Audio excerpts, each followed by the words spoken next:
సమాచారం కోసం 95 న్యూస్ ఇప్పుడు యాప్ లో మీ ముందుకు వచ్చింది. వెంటనే డౌన్లోడ్ చేసుకుని న్యూస్ అప్డేట్ తెలుసుకోండి. ప్రతి క్షణం ప్రజాక్షేమం కోసం.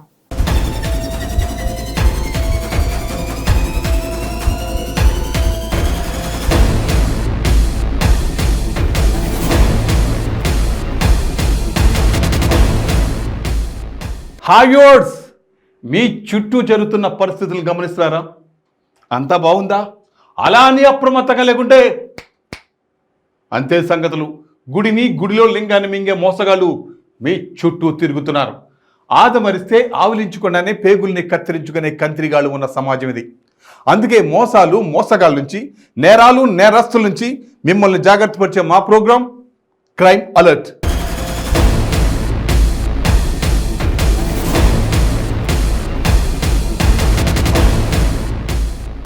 అన్ని కమ్మేస్తున్నారు, అయినా ఆగట్లేదు.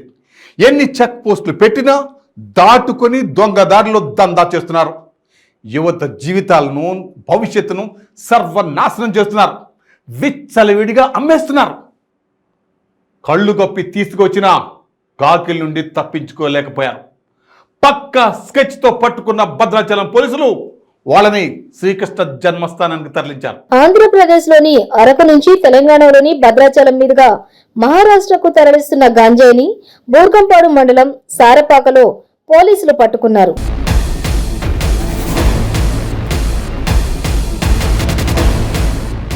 ఎస్ఐ సంతోష్ వారి సిబ్బంది వాహన తనిఖీలు చేస్తుండగా భద్రాచలం నుంచి సారపాక వైపు వేగంగా వస్తున్న వాహనాన్ని ఆపి తనిఖీ చేయగా అందులో 196 కేజీల గంజాయి లభ్యమైనట్లు సిఐ నాగరాజు తెలిపారు.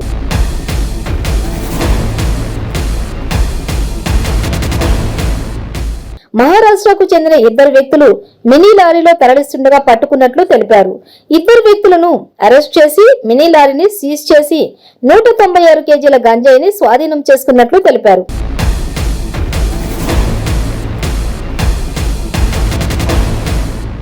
లభ్యమైన గంజాయి విలువ 39,34,000 ఉంటుందని సిఐ తెలిపారు.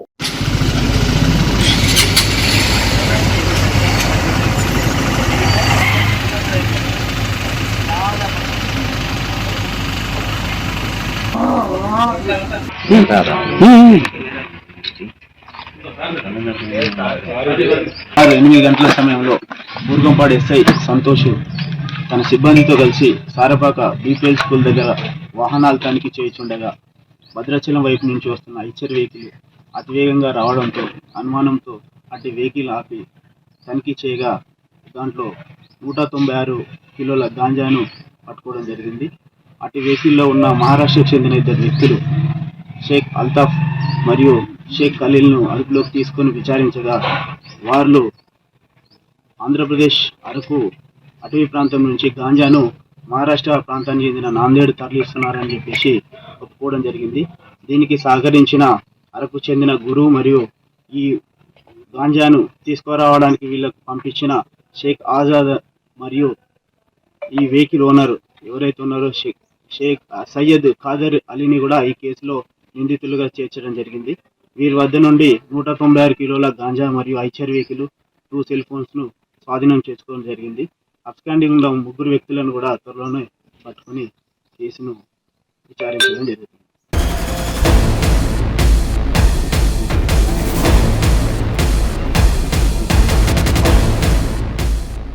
ప్రపంచంలో ఆ సంపద మన దగ్గర మాత్రమే ఉంది.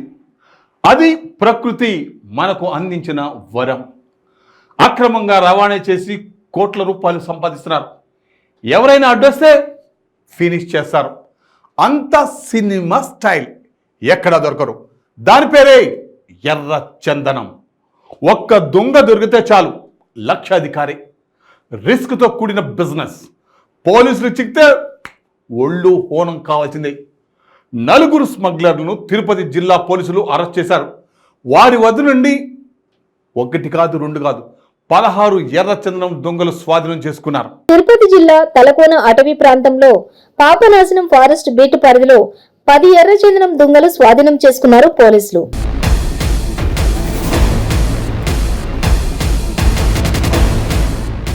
ఆర్ఎస్ఏ లింగనర్ బృందం తిరుమల నుంచి తలకోన మీదుగా కూంబింగ్ చేపట్టారు. ఈ కూంబింగ్ లో వారికి కొంతమంది దొంగలను మోసుకుని వెళుతూ తారసపడ్డారు.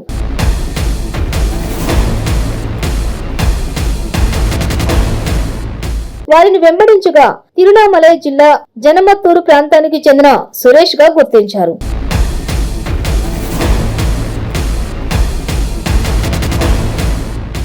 దొంగలతో పాటు స్మగ్లర్లను Tirupati task force police station కు తరలించి కేసు నమోదు చేశారు.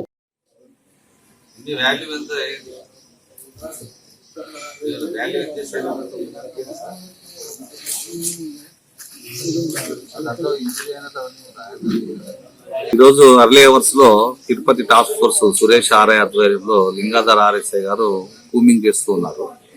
తిరుమల ఫారెస్ట్ లోన అన్నదమ్ముల బండాన్ని రీచ్ అయ్యేదానికి దాదాపు ఒక 6 మంది వరకు తమిళనాడు స్మగ్లర్లు జరిగింది. సరే అని వాళ్ళు అర్లీ అవర్స్ లో మా వాళ్ళు వాళ్ళని అనుసరించి పోతే ఇమీడియట్ గా మా వాళ్ళని గమనించేసి తోసేసి వెళ్ళిపోయారు 5 మంది. ఒకడు దొరికాడు. వాళ్ళు విచారణ చేసి చూస్తే వాళ్ళ పక్కన కూడా వాళ్ళు పారిపోయిన ప్లేస్ లోన 10 ఎర్రచందనం దొంగలు దొరకడం జరిగింది. మంచి ఏ గ్రేడ్ అవి మెటీరియల్. దాని విలువ సుమారు మన ఫారెస్ట్ అంచనా ప్రకారంగా 10 lakhs వరకు ఉంటుందని చెప్పారు. సో ఈ ఉదయం ఇవన్నిటిని కూడా స్వాధీనం చేసుకోవడం జరిగింది. మిగతా వాళ్ళ కోసం కూడా టీమ్స్ వెళ్ళాయి, గాలిస్తున్నారు. సురేష్ అనే వ్యక్తి ఒకడు దొరికాడు.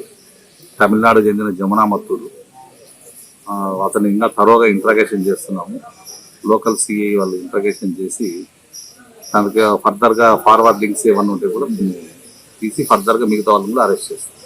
Thank you. అదే కడప వాళ్ళు మొన్న కూడా తిరుపతి వాళ్ళు కూడా పట్టుకోవడం జరిగింది. ఈ వారంలోనే 3 క్యాచ్లు పట్టుకోవడం జరిగింది. కొద్దిగా మా వాళ్ళందరినీ స్ట్రెంథెన్ చేశాము, మోటివేషన్ చేశాము, ఎడ్యుకేట్ చేశాము. ఫారెస్టర్లతో కోఆర్డినేషన్ మీటింగ్ కూడా ఈరోజు సురేష్ ఆర్ఐ గారు ఎఫ్ఆర్ఓ వాళ్ళ దగ్గరికి వెళ్ళి కోఆర్డినేషన్ మీటింగ్ పెట్టి వాళ్ళ సహకారం కూడా తీసుకుంటున్నాము. రెడ్యూస్ గా దీన్ని టోటల్ గా డైలీగా మేము స్ట్రెంథెన్ చేసి న్యూ టెక్నాలజీతో రెడ్యూస్ చేస్తాం స్మగ్లింగ్. Thank you.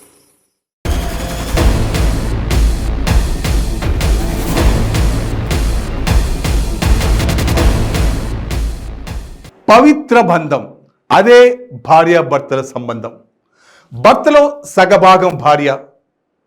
అలాంటి అన్యోన్య బంధం ఒక్కసారిగా విషాదంగా మారుతుంది.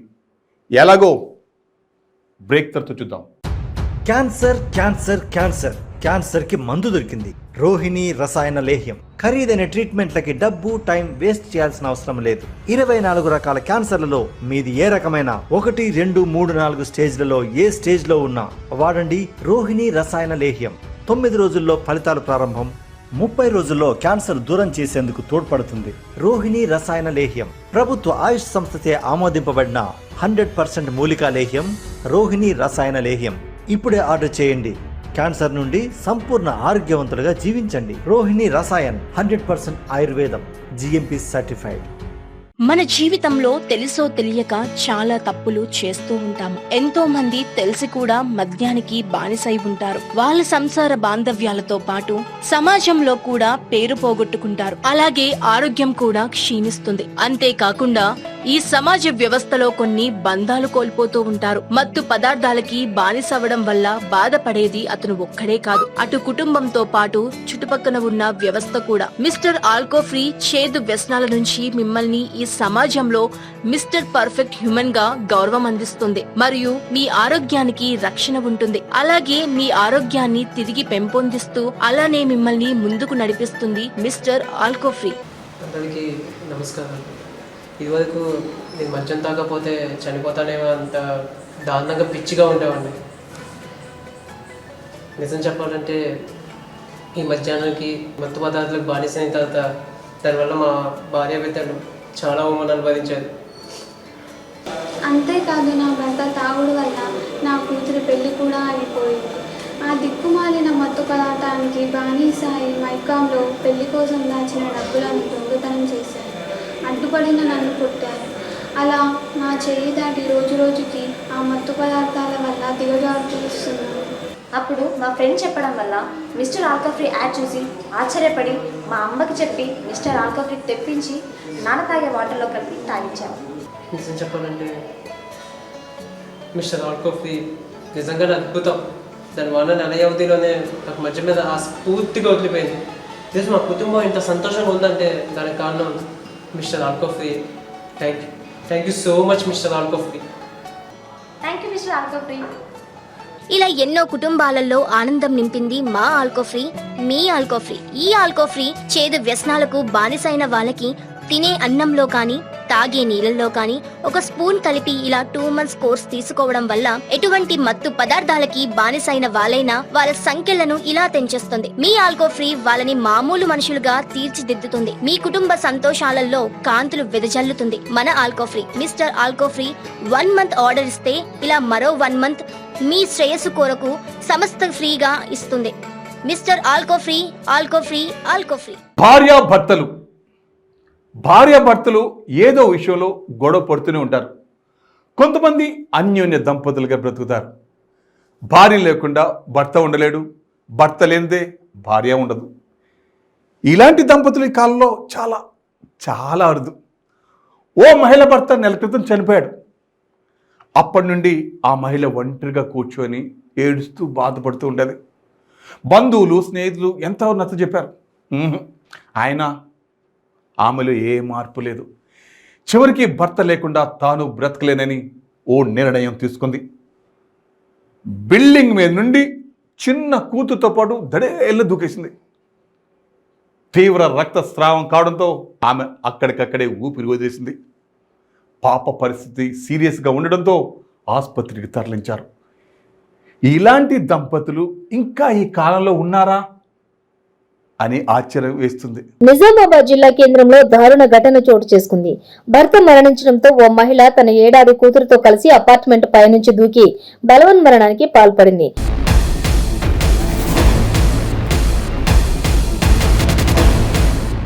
ఘటనకు సంబంధించి స్థానికులు పోలీసులు తెలిపిన వివరాలు ఇలా ఉన్నాయి.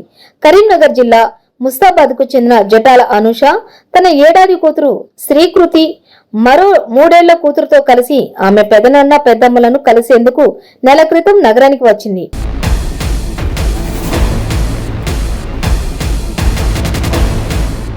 కంటేశ్వర్ బైపాస్ ప్రాంతంలో గల సాయి ఆర్కేఆర్ అపార్ట్మెంట్ లో పెద్దమ్మ పెదనాన్నతో ఉంటోంది.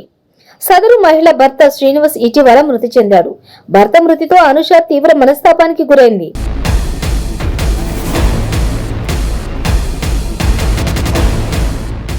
ఇంట్లో ఎవరూ లేని సమయంలో జీవితంపై విరక్తి చెంది తన 7 ఏళ్ల కూతురు శ్రీకృతితో కలిసి అపార్ట్మెంట్ మొదటి అంతస్తు నుంచి దూకింది. ఈ ఘటనలో అనూష మృతి చెందగా 7 ఏళ్ల కూతురు జిల్లా ప్రభుత్వ ఆసుపత్రిలో చికిత్స పొందుతుంది. పాప పరిస్థితి విషమంగా ఉందని వైద్యులు చెబుతున్నారు. ఘటనా స్థలానికి రూరల్ టౌన్ పోలీసులు చేరుకుని కేసు నమోదు చేసి దర్యాప్తు చేపట్టారు.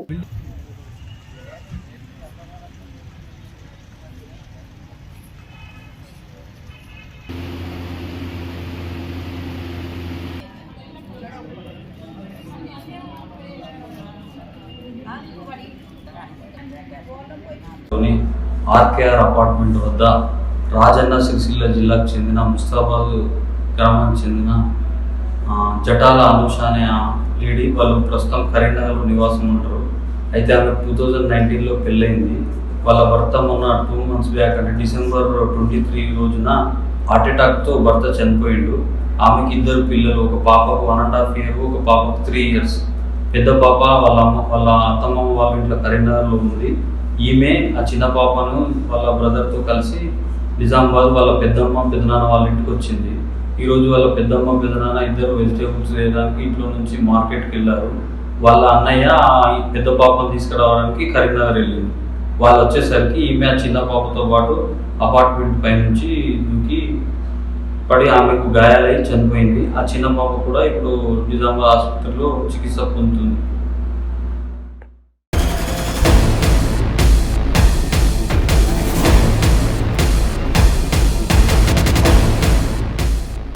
వాళ్ళందరూ కూలీలే, హాయిగా ఉపాధి హామీ పని చేసుకుంటున్నారు. అంతా బాగుంటే నేనెందుకు మీకు చెప్తా, అయినా మీరెందుకు వింటారు? ప్రమాదం అనేది చెప్పి రాదు కదా. ఎక్కడ అదే జరిగింది. ఎప్పట్లాగానే ఈసారి కూడా ఆనందంగా గడుపుతుంటే ఒక్కసారిగా తేనెటీగలు పైకి లేచాయి. అంతే, దొరికిన వారిని దొరికినట్లు కలిచేశాయి. తేనెటీగలు దాడి చేస్తే తట్టుకోగలమా? ఎక్కడ వారు అక్కడ స్పృహ తప్పి పడిపోయారు. గ్రామస్తులు వారిని ఆసుపత్రిలో చేర్పించారు. ఈ ఘటన ఎక్కడ జరిగిందో తెలుసా? యాదాద్రి భువనగిరి జిల్లాలో ఉపాధి హామీ కూలీలపై తేనెటీగలు దాడి చేశాయి.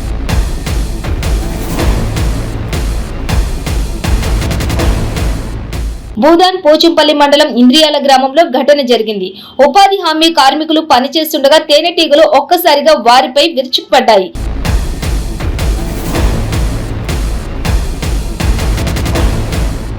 కూలీల గుంపుపై పడి కుట్టాయి. గాయపడిన 30 మంది కూలీలకు భువనగిరి ప్రభుత్వ హాస్పిటల్లో చికిత్స అందిస్తున్నారు.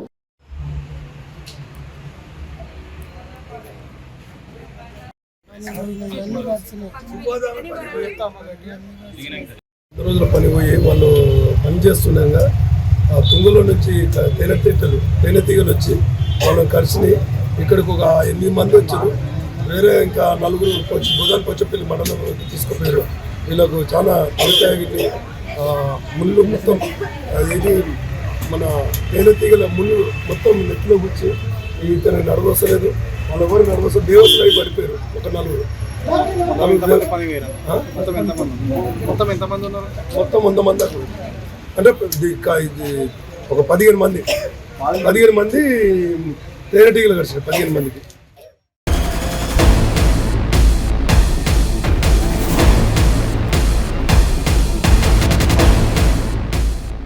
మానవ సంబంధాలు ఇప్పటి సమాజంలో మాయమైపోతున్నాయి. వివాహ బంధానికి తూట్లు పొడుస్తున్నారు. తప్పు ఎవరిది అంటే ఏం చెప్తాం? మహిళది అనలేము, పురుషుడిది అనలేము. క్షణిక ఆనందం కోసం వేసే తప్పటడుగులు జీవితాలను చిన్న భిన్నం చేస్తున్నాయి. ఒకరు చేసిన తప్పు కుటుంబం మొత్తం రోడ్డున పడేలా చేస్తుంది. భార్య పిల్లతో హాయిగా గడపాల్సింది పోయి అక్రమ సంబంధాలు పెట్టుకుంటే ప్రాణాలు పోతున్నాయి. చిత్తూరు జిల్లా కుప్పం నియోజకవర్గంలో ఓ హత్యతో ఆ గ్రామం ఒక్కసారిగా ఉలిక్కిపడింది. అందుకు దారితీసింది ఏంటో తెలిసినా వివాహేతర సంబంధమే. చిత్తూరు జిల్లా కుప్పం నియోజకవర్గంలో వివాహేతర సంబంధం ఓ మహిళ ప్రాణం తీసింది. కుప్పం మండలం ఎన్ కొత్తపల్లి పంచాయతీ నిమ్మకంపల్లిలో చిన్నమ్మ అనే మహిళను గుర్తు తెలియని వ్యక్తులు దారుణంగా హతమార్చారు. చిన్నమ్మ భర్త వెంకటేష్ ను ప్రియుడు ఆనంద్ ను అదుపులోకి తీసుకుని విచారిస్తున్నారు పోలీసులు.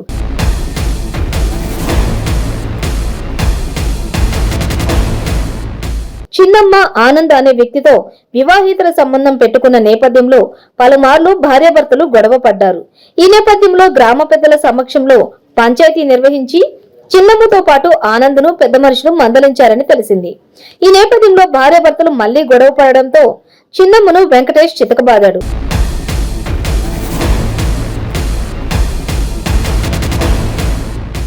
ఇదే విషయమై చిన్నమ్మ గ్రామ పెద్దలకు తెలిపితే ప్రొద్దున్న మాట్లాడుకున్నామంటూ సర్ది చెప్పి పంపించారు. అయితే ఏం జరిగిందో ఏమో తెలియదు కానీ చిన్నమ్మ ఇంట్లో మృతి చెంది ఉండగా తన భార్య మృతి చెందిందంటూ భర్త వెంకటేష్ స్థానికులకు పోలీసులకు సమాచారం అందజేశాడు.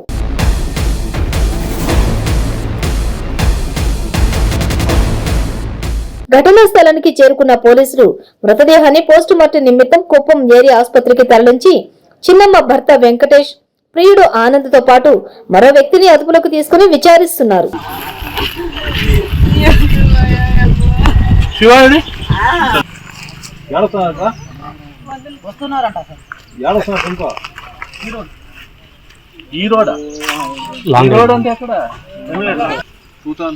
సార్ ఆ గుట్ట ఆ పైన నుంచి ఇట్లా రోడ్ దేవుని దీని గురించి మేము పెట్టుకున్నాం సార్.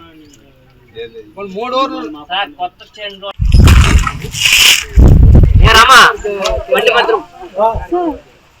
వర్ర జిల్లా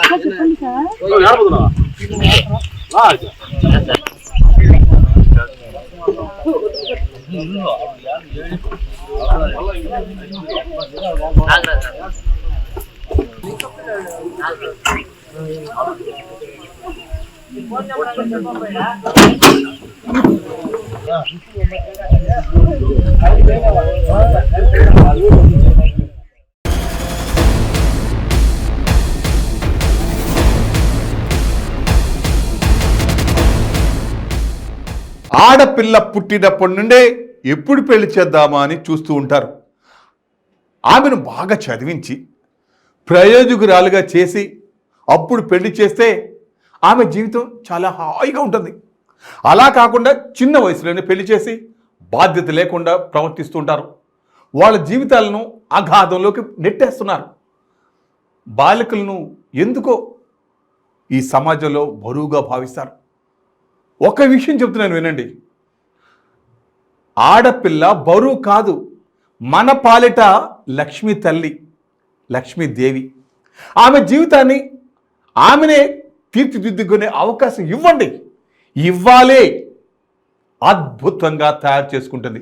అంతేగాని ఆమె భవిష్యత్తును నాశనం చేసే అధికారం ఎవరికి లేదు, చివరికి కన్న తల్లిదండ్రులు కూడా. పశ్చిమ గోదావరి జిల్లా నరసాపురం పొన్నపల్లిలో మైనర్ బాలికకు వివాహం చేయుచున్నారన్న స్థానికుల సమాచారంతో తహసీల్దార్ ఫాజల్, ఐసిడిఎస్ సిబ్బంది, పోలీసులు అడ్డుకున్నారు.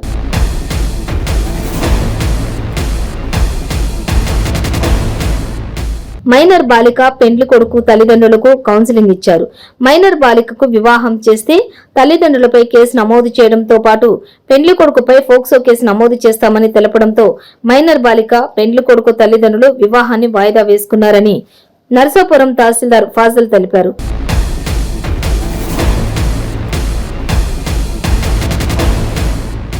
మైనర్ బాలికలకు వివాహాలు చేస్తే వివాహం చేసిన అందరిపై కేసులు నమోదు చేస్తామని హెచ్చరించారు. తక్కువ డేట్ 21 years దాటిన తర్వాత పెళ్లి చేసుకోవాలి. మా పిల్లలు మీ ప్రకారం 13 సంవత్సరాలే ఉంది వయసు. 13 సంవత్సరాల అమ్మాయిని మ్యారేజ్ చేసుకున్నందుకు నీ మీద పోక్సో యాక్ట్ పడుతుంది, తీసుకెళ్లి జైల్లో పెట్టేస్తారు. కాబట్టి అమ్మాయి 18 సంవత్సరాలు నిండిన తర్వాత నువ్వు ఎంత ప్రేమించుకుంటే 18 సంవత్సరాలు నిండిన తర్వాత కానీ పెళ్లి చేసుకోవడానికి లేదు. నీ మూలన మీ తల్లిదండ్రులని, వాళ్ళ తల్లిదండ్రులను కూడా జైల్లో పెడతారు. అమ్మాయిని తీసుకెళ్ళి హాస్టల్లో పెడతారు. కాబట్టి ఇట్టి పరిస్థితుల్లో నరసాపురం మండలం, నరసాపురం పట్టణం 4వ వార్డు పొన్నపల్లి ఏరియాలో, ఈ మత్స్యకారుల ఏరియాలో ఒక మైనర్ బాలికకి వివాహం జరిపిస్తున్నారని, వివాహానికి ముహూర్తం పెట్టారు, అన్ని ఏర్పాట్లు చేస్తారని తెలిసి ఇక్కడికి వచ్చాం. ఆ అమ్మాయి యొక్క తండ్రితోనూ, ఈ అబ్బాయి యొక్క తల్లితోనూ, వాళ్ళ నాన్నమ్మతో, ఇక్కడ పెద్దలతో అందరితో కూడా మాట్లాడాం. యాక్చువల్గా అయితే 9వ తారీఖున వివాహానికి ఏర్పాట్లు చేసుకున్నారు. అమ్మాయి వయసు 13 సంవత్సరాలే యాజ్ పర్ రికార్డు ప్రకారం. అబ్బాయికి వచ్చి 22 years అవుతుంది. మేము కౌన్సిలింగ్ ఇచ్చిన తర్వాత వాళ్ళు వివాహం చేయమని చెప్పేసి విరమించుకున్నారు. పోలీసు వాళ్ళు కూడా ఉన్నారు, వాళ్ళు కూడా వచ్చి కౌన్సిలింగ్ ఇచ్చారు. ఐసిడిఎస్ వాళ్ళు అందరూ కూడా కౌన్సిలింగ్ ఇచ్చారు. ఈ అమ్మాయి ఏజ్ విషయంలో కూడా కొంచెం తేడా ఉంది. కాబట్టి ఆ అమ్మాయి పుట్టిన డేటా రికార్డ్స్ అవన్నీ కూడా తీయించి, ఒకవేళ 13 years కాకుండా 17 years లేకపోతే 18 years దగ్గరలో ఉంటే 18 years నిండిన తర్వాత వివాహం మేము దగ్గరుండి చేస్తామని చెప్పి హామీ కూడా ఇచ్చాం వాళ్ళకి. వాళ్ళు కూడా ఒప్పుకున్నారు మైనర్ వివాహం చేయమని. ఒకవేళ చేస్తే మాత్రం అబ్బాయి మీద పోక్సో యాక్ట్ పెడతాం. తల్లిదండ్రుల మీద, అటు తల్లిదండ్రుల మీద, ఇటు తల్లిదండ్రుల మీద కూడా మేము చర్యలు తీసుకుంటామని చెప్పాం. మేము చెప్పిన కౌన్సిలింగ్ వాళ్ళందరూ అంగీకరించారు. వివాహాన్ని కూడా రద్దుపరుచుకున్నారని తెలియజేస్తాం.